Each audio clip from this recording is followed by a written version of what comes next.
After years of mystery and a lot of delays, the action-adventure RPG hybrid Biomutant is finally releasing soon. So if you haven't been paying close attention, here's everything you need to know about the game. If you want to read up on more, all the sources are linked in the description down below. We've got 10 specific points, so let's get started off with number 10 and talk character creator. We're going to talk straight away with one of the big main standout reasons of why people are so excited about this game. So you create your own custom critter at the start of your adventure, and you can make them seemingly pretty unique judging by the character creator stuff that developers have revealed. You're an anthropomorphic squirrel, raccoon, cat, mutant, hybrid, and you pick between a few different races with some visual variations. Each has differences in some stats like vitality, strength, intellect, agility, charisma, and resistances, but these stat points seem to be adjustable thanks to a slider where you can choose which to prioritize, and interestingly enough, these have visual differences like move towards strength and you get bulkier and a bit slower, give yourself a bigger head because you're going to have higher intellect so you have a bigger brain, move towards agility and you're more skinny and agile. You will also be able to choose a starting resistance like a resistance to heat or radioactivity or cold, so that certain attacks that hit you or certain environments will end up giving you less of a penalty. You also choose your class: guns and melee, an agility focused class, a heavy class, a magic class, a bit of a technical class, and a mercenary class that is locked as a pre-order bonus. Not the biggest fan of that, but yeah. We won't break down the individual classes here. We think honestly in games like this, part of the magic is discovering that, but you can see here that they have a lot of crazy stuff going on.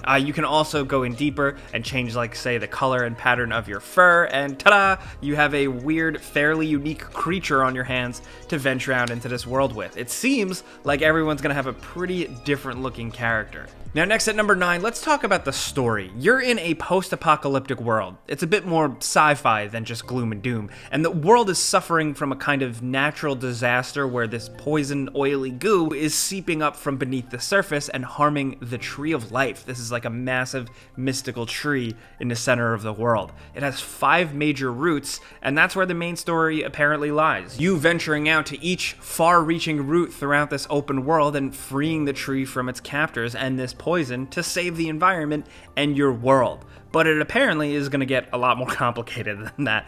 The story is told through a narrator throughout the journey, and it seems like the narrator narrates everything you do and even goes as far as voices all of the NPCs too, which is a very unique choice. It's different. This is a world that's filled with other creatures though, so most interestingly, there's also different tribes, and you're going to be able to meet and speak with different characters in these tribes, and according to the wiki, there's like a karma system that influences the story and decisions you make, and how characters react to you and what they give you, and quest lines in general. These tribes, think of other RPGs where there's clans or different groups that you join and kind of mingle with. It's that type of thing. The storyline is said to be a branching one in good RPG fashion, which could be cool, and according to the recent Gameinformer report, there are 2 endings you can get.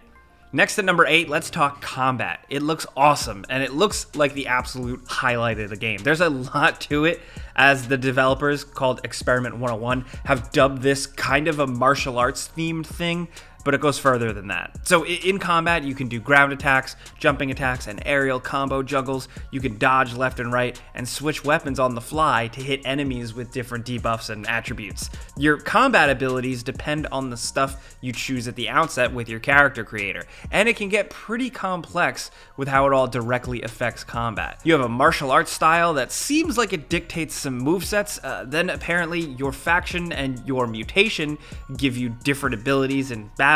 For gun characters, we've seen them dive in slow motion, shooting 2 pistols at once. For faster melee characters, we've seen them zip around and teleport ninja style, slashing every enemy in a radius. And we've seen weirder stuff, like the mechanical enhancements, where you get a type of pinching claw and some bouncy bubble attacks. What that shows us is that there might be a ton of variation here. We're only scratching the surface because we don't know everything yet, and we can't cram it all in here yet until we actually get our hands on the game. We've seen a lot of moves, complete movesets, specials, magic stuff, and of course, cool weapons, which we'll get to all of this in a bit. Next at number 7, let's talk skill progression. In Biomutant, questing and defeating enemies nets you experience points that allow you to level up, so stop me if you've heard that one before. But the game promises you will change and mutate over the course of the game thanks to exposure to this world. As you progress, there seem to be 3 big things you work on and change. Your character apparently picks up new mutations in the world by interacting with contamination spots you find. This is where you get the crazy stuff. Abilities like burping out bugs, or the bubble mucus thing we mentioned earlier, or the ability to grow stuff in the environment. And sometimes these will change you physically, like giving you a spiky tail or something. And sometimes this stuff can be mechanical. The mutations here are like the core big changes. There is also wushu, which gives you new combat abilities, and then there are powers, which you can get like telekinesis or other magic type stuff. So from combat choices to all of the skill progression and customizing abilities and your weird creature has, you have a lot of control over your playstyle. It gets even crazier when we talk next at number 6, the weapons and equipment. This is where it gets really fun. So there's melee and ranged weapons, as you probably can see. Melee weapons are divided into 3 categories: sword, heavy, and long, and ranged weapons are pistols, shotguns, and rifles. There's also armor pieces, and the loot here is kind of what we've seen with typical modern RPG color-coded rarity systems, but then each piece of this loot also has a quality rating and a type of material it's made from. These armor pieces can also, of course, have some good old-fashioned RPG attributes, if it's good enough, like higher damage or more resistances. You're also going to be on the lookout for gadgets that will help you out, like a gas mask, as well as finding resources for crafting. The game seems rife with exploration for this type of stuff, so you can hopefully go nuts if you love maxing out a character. Next at number 5, Biomutant has been on our radar because it's an interesting little game, and it's no surprise that it has an interesting crafting system too. Crafting or building weapons in Biomutant looks straight up like a blast. So using materials that you collect from getting shit done, you can stop off at settlements to use crafting stations to build melee weapons and guns. There's a bunch of different crafting material that you'll need to collect to build different grips, stocks, sights, barrels, and by the time you dump some material into a weapon, it looks drastically different, and like you can see all the pieces and put them on the gun in real time. Like you can see what they're going for here. It's all cobbled together. It looks really cool. It sells that post-apocalyptic thing. Like it all looks like garbage that has been repurposed, like putting an oil filter on the muzzle of a rifle or attaching nails or scissors to a melee weapon. There is a durability meter attached to all the weapons, it seems, so you will have to keep an eye out on that, but we can see the whole digging and scavenging for loot to repurpose into weapon mods being something that's really addicting, just because we've seen it in a lot of games, obviously, but not quite like this. Next at number 4, let's talk about the world. The game is entirely open world, and according to the developers Experiment 101, the world size is 8 by 8 square kilometers, adding up to 64 kilometers, apparently not including the game's large underground explorable areas or the interiors. Now, according to the game's fan wiki, the above ground is known as the New World, and the underground ruins are known as the Old World. They expect to travel to various different biomes. We've seen quite a few of them in the trailers, and it helps knowing that you'll need resistances to traverse certain places like we talked about earlier as you run, you climb, and glide around this big old place. Next at number 3, so what are you doing here? You're questing. Obviously, like we mentioned earlier, there are main quests, but there are also going to be side quests. Obviously, side quests are optional, and you do them if you want some experience points or maybe something special. It looks like you're going to be getting a lot of these quests from NPCs out in the world and in settlements in populated areas. The developers, in an interview with wellplayed.com, have been upfront saying that the main critical path itself is going to be about 10 hours long, but they said that's not factoring in any exploration or any side questing or anything like that. It honestly, to me, sounds like a Skyrim. Yeah, a champ can breeze through Skyrim's quests pretty easily, but there's so much more in that world. Just judging by the amount of gameplay elements and things you can do, we hope it feels drastically longer when you pepper in the exploring, the collecting, and the doing the side quests. Interacting with NPCs, engaging in side quests, and making your choices apparently feels a bit like Fallout New Vegas, according to Gameinformer, which is interesting. We'll link their video down in the description.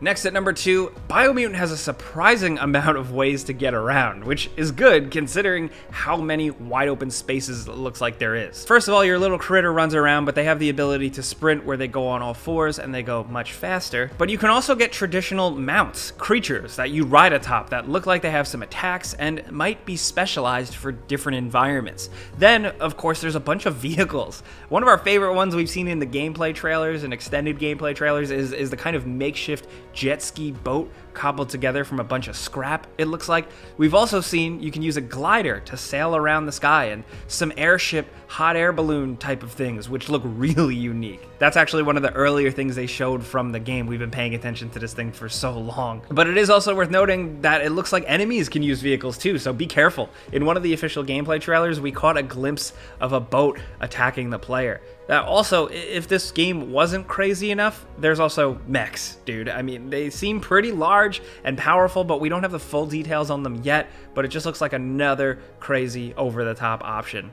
Now down to number 1, if you've seen our videos before, let's do some housekeeping. Biomutant is releasing on May 25th, 2021 on PC, Xbox One, and PlayStation 4. So yes, for some of you next-gen kids, unfortunately there isn't going to be a native PS5 or Series X version of the game, at least not at launch, but of course, you can still play the Xbox One and PS4 versions on the next-gen consoles. There are 3 different versions of the game releasing. There's the standard price game, there's the collector's edition, which comes with a cool figure of the Biomutant, the soundtrack, and some artwork on fabric. That'll retail for $200, and then there's the Atomic Edition, which has a really awesome diorama statue of the Biomutant fighting a big enemy, the same artwork and fabric, soundtrack, oversized mouse pad, a t-shirt, and a steelbook case. But again, I just want to repeat that is $400. As much as we're excited for this game, we don't know if it's going to be good, so that's a big bet to take. But hey, if you're crazy, go for it. It's your money, do what you want. But still, we're really looking forward to this game, and that's some rough info you need to know before going in. If you found yourself asking, what's Biomutant? Hopefully this video helped you out a little bit. If it did, definitely click that like button if it helped, because we would really appreciate that. It helps us. And let us know what you're thinking about Biomutant down in the comments. Let us know what you plan to do with your character build. Let us know what platform you're going to play on, what you generally expect. Let's talk anything Biomutant down in the comments. But thank you guys for watching. Consider subscribing if you're new, because we put out videos every single day. But hey, as always, thanks for watching, and we'll see you guys next time.